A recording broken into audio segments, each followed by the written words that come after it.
Hello বন্ধুরা, আজকে আবার একটা ভিডিও নিয়ে হাজির হয়েছি। তো আজকে যেটা করেছি ফুলকপির সবজি। আর এই শীতকালে ফুলকপি খুবই ভালো বাজারে পাওয়া যায়।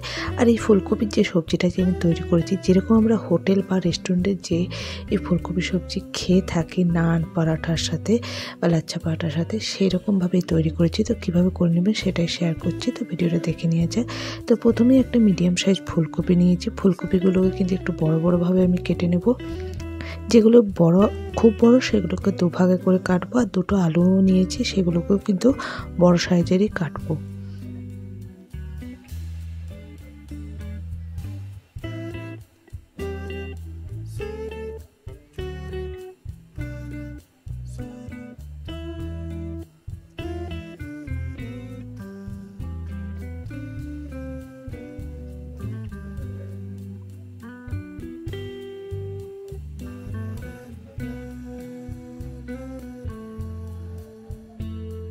আর এখানে কড়াই আমি আগে থেকে একটু গরম জল নুন দিয়ে করে রেখেছি, যাতে করে ফুলকপিতে অনেক সময় পোকা টোকা থাকে। সেই জন্য একবার এই গরম জলে ফুলকপিগুলোকে 2 মিনিটের মতো ভিজিয়ে রেখে দেবো, দিয়ে জলটা ঝরিয়ে নেব। আর অন্যদিকে আমি নিয়েছি 10 থেকে 15টা কাজু আর 5-10টা নিচে আলমন্ডের ছালগুলোকে আমি ছাড়িয়ে নেবো। এগুলোকে আমি গরম জলে ভিজিয়ে রেখেছিলাম, তো এখন ভালোভাবে ভিজে হয়ে গেছে, যার ফলে কি আলমন্ডের ছালগুলো সহজেই ছেড়ে যাবে।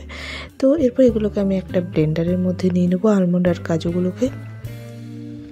এরপর এতে দেবো 2 চামচ পপি সিডস বা পোস্ত, আর দেবো 2 টুকরো আদা, দেব 4-5টা রসুন এবং একটা ছোট মিডিয়াম সাইজের পেঁয়াজ আর 2টো কাঁচা লঙ্কা দিয়ে একটু জল দিয়ে এটার একটা পেস্ট তৈরি করে নেব।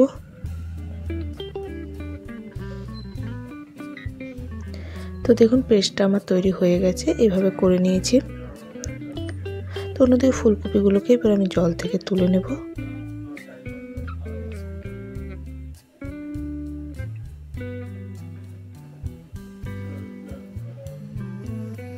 এরপর গ্যাসের মধ্যে কড়াই চাপিয়ে তাতে 2 থেকে 3 চামচ আমি দিয়ে দেবো সাদা তেল। রান্নাটা আমি সাদা থেকেই করবো। দিয়ে ফুলকপি আলুগুলোকে খুব ভালো করে একটু লাল লাল হওয়া পর্যন্ত আমি ভেজে নেব।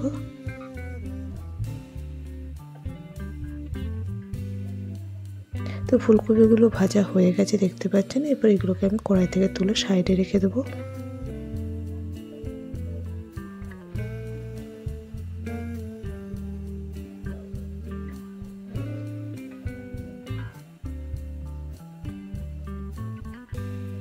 ওই কড়াইয়ে আবার দিয়ে দেবো 2 চামচের মতন সাদা তেল। তেল দিয়ে দেবো 1 টিস্পুনের মতো গোটা জিরে, 2টো শুকনো লঙ্কা দিয়ে এগুলোকে 1 মিনিটের মতো একটু ভেজে নেব। ভাজা হয়ে গেলে এতে দিয়ে দেবো একটা মিডিয়াম সাইজ টমেটো, যেটা ছোটো ছোটো করে কেটে নিয়েছি।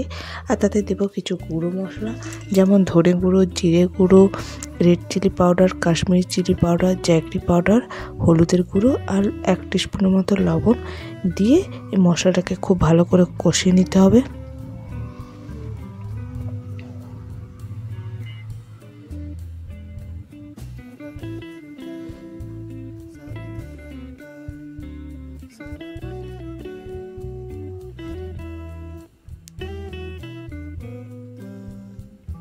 আর দেবো যে বেটে রাখা মশলাটা করেছি সেটা দিয়ে এটা মিডিয়াম টু লো ফ্লেমে আমি এটা ঢাকা দিয়ে কষতে দেবো, যাতে করে মশলাটা খুব ভালো মতো কষা হচ্ছে, যাতে মশলা থেকে তেল ছাড়া পর্যন্ত মশলাটাকে আমি কষে নেবো। ঢাকা দিয়েই কষবো, যাতে করে খুব তাড়াতাড়ি হয়ে যায়। তো মশলা থেকে তেল ছেড়ে এসেছে, মশলাটা কষেও গেছে।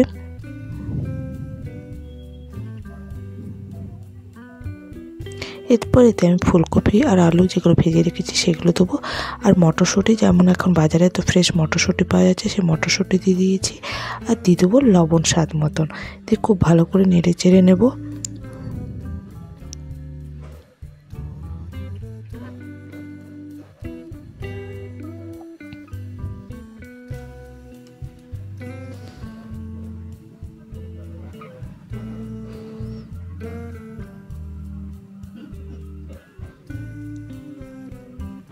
দিয়ে অল্প জল দিয়ে দেবো, যাতে করে আলুগুলো আর ফুলকপিটা একটু সেদ্ধ হয়ে যায়, কেন ভাজাতে অনেকটা সেদ্ধ হয়েছে, বাদ বাকিটা আর একটু সেদ্ধ হবে।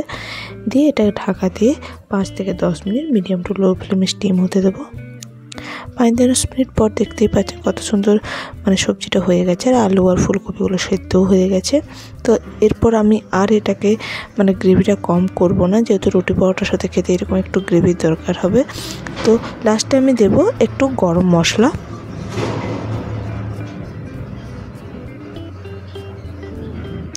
গরম মশলাটা দিয়ে আমি এটাকে একটু নেড়ে চেড়ে নেব, তাহলে আমাদের ফুলকপির সবজি রেডি। এটা আমরা আলু খেতে খুবই টেস্টি। তো আমার এই ভিডিওটা ভালো হলে অবশ্যই লাইক, শেয়ার এবং সাবস্ক্রাইব করতে ভুলবেন না। আজ এই পর্যন্তই, নমস্কার।